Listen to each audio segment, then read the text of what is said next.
자연의 이치에 대한 생각을 지방마다 어떻게 했는가 하는 이야기를 지난 시간에 잠깐 했었죠. 우리가 속한 중국 지방은 음양 오행설이 자연의 이치의 기본 원리다 이렇게 생각했는데 그렇지 않은 지방도 있었습니다. 자, 여기였어요. 이 지도가 지금으로 보면 유럽 지방입니다. 유럽 지방의 여기가 아테네인데 지금으로 말하면 그리스죠. 이 아테네라는 도시국가에서 어떻게 생각했냐면 이렇게 생각했습니다. 자연의 이치를 음양오행설과는 비교도 안 되게 간단합니다. 무엇이냐면 신이 모든 자연현상과 인간사를 좌지우지했다. 간단히 얘기하면 신이 마음대로 자연현상을 주물렀다라고 하는 이야기입니다. 자연의 이치는 신이 정했다. 그래서 신에게 간절히 청하면 자연현상 중에서 뭔가 인간에게 해가 되면 그것을 자연현상을 바꿔준다고 믿었습니다. 그런 증거가 바로 이런 신전이었습니다. 신전에서 사지한테 이렇게 간절히 원하면 자연현상을 바꿀 수가 있었습니다. 우리도 옛날에 그러지 않았어요. 우리도 신에게 기우제도 지내고 그러지 않았어요. 이렇게 얘기할지 모르는데 고대 그리스 시대는 조금 달랐습니다. 좀 더 구체적이고 아주 독립적이었습니다. 다시 말하면 신들은 이렇게 올림푸스의 산정에서 모여서 살았습니다. 그래서 신마다 주관하는 분야가 따로 있었습니다.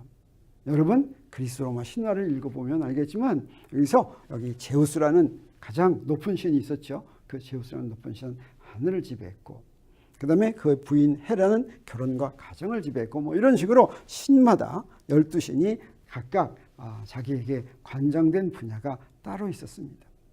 그뿐 아니라 사회가 발전하면 어떻습니까? 새로운 분야가 나올 수도 있죠. 그러면 사회가 복잡해져서 새로운 분야를 관장할 신이 더 필요하면 제우스가 어땠어요? 바람을 피워가지고 신을 또 하나 만들어냈습니다. 이런 식으로 신이 좌지우지한다.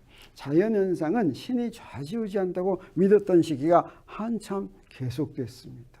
그러다가 기원전 3세기에 이르러서 그렇지 않은 현상도 있는데 이렇게 믿었던 이치로 설명할 수 없는 그런 현상이 나타나는데 그것이 바로 무엇이냐면 이것이었어요. 규칙적으로 일어나는 자연현상은 이건 아마도 신과는 관계없지 않은가.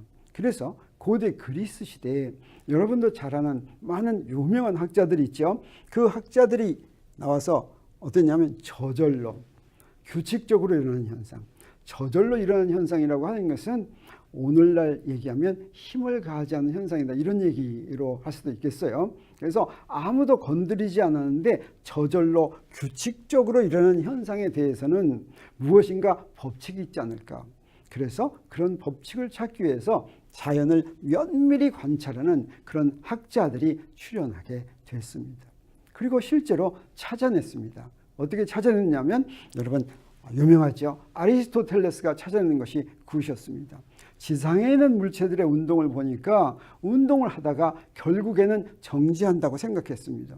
그래서 왜 지상에 있는 물체들은 움직이다가 정지할까? 가만히 보니까 이유가 있는 것 같았어요. 지상이란 인간이 사는 세상이니까 불완전한 인간이 사는 세상이고 인간들은 어떻습니까? 활동을 하다가 나중에 이제 죽을 때가 되면 고향에 가서 쉬지요. 그래서 지상에 있는 물체들은 마지막에는 확인하지 않았더라도 마지막에는 반드시 정지할 것이라고 생각했습니다. 가만 놔두면 건드리지 않으면 마지막에는 반드시 정지한다. 끝까지 가보지 않더라도 그러리라고 믿었습니다. 이 지상과 대비해서 또 어떤 세상이 있었냐면 정지하지 않는 세상이 있었어요. 그것이 뭐였냐면 천상이었습니다. 천상에 있는 물체들은 가만히 보니까 원운동을 하고 있었어요. 왜 천상에 있는 물체들은 원운동을 할까? 그 원운동을 하는 이유를 어떻게 생각하면 가만히 보니까 천상은 신들이 사는 세상이었습니다.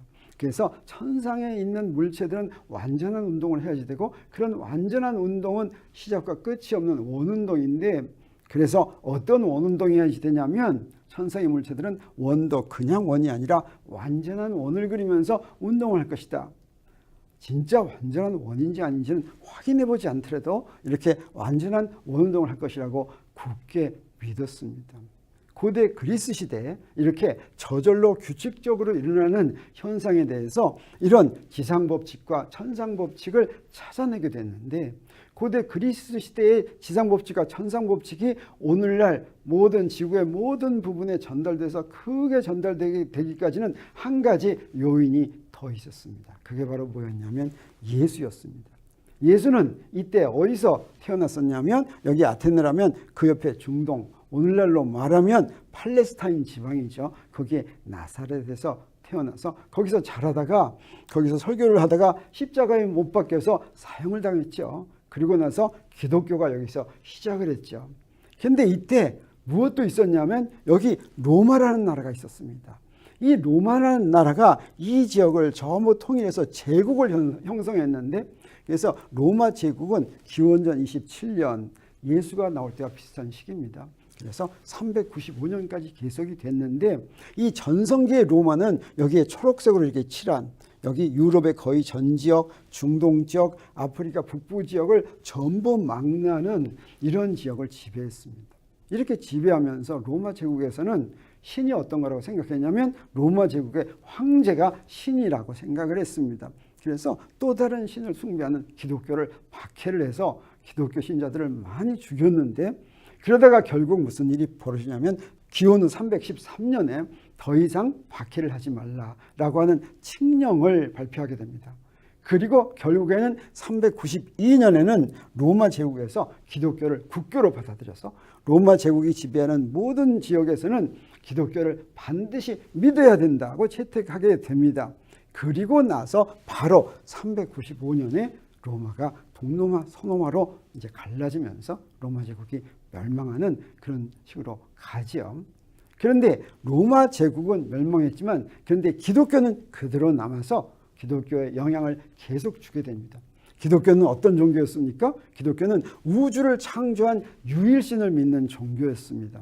그래서 기독교를 믿는 이 중에 중세 오랜 기간 동안은 어떻게 생각했냐면, 고대 그리스에서는 자연현상을 면밀히 관찰해서 자연법칙을 찾아내려고 했죠. 근데 이때는 더 이상 자연현상을, 자연법칙을 찾기 위해서 관찰하는 그런 일은 하지 않았습니다. 왜 그러냐면 자연법칙에 대해서 궁금하면 자연을 만든 신에게 물어보면, 하느님한테 물어보면 그것이 훨씬 더 빠르고 쉽고 자연스럽다고 생각한 것이었습니다.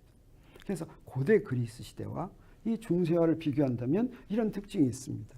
고대 그리스 시대에는 신들이 어디 살았습니까? 올림푸스 산정에 살았죠. 그런데 중세가 되면서 이것은 16세기의 이태리 화가 라파엘이 그린 그림인데, 여기 하늘에 하느님이 여기에 신들과 함께 이렇게 살고 있고, 그 지상에는 인간들이 사는 이런 모습으로 바뀌었습니다. 그뿐 아니라 어떤 생각을 하게 됐냐면, 하느님이 이 우주를 만들었으니까 하느님이 이렇게 만든 우주에 대한 자연상을 지배하는 이치는 간단하고 논리적일 것이다 라고 하는 믿음이 생겼습니다. 그리고 지상법칙과 천상법칙, 이것은 사실은 기독교와 아무 관계가 없죠. 그런데 이것이 자연스럽게 기독교에 흡수되면서 중세에 마치 지상법칙과 천상법칙이 기독교의 교리처럼 그렇게 대접받게 됐습니다. 기독교의 교리인 성경에는 이 지상법칙과 천상법칙에 대해서는 이야기가 없습니다. 그런데도 교리처럼 대접받았다는 것은 무슨 이야기입니까? 이것에 대해서 반대하거나 이것에 대해서 믿지 않으면 이것은 교회를 믿지 않는 것과 같은 그런 대접을 받았다고 하는 이야기입니다.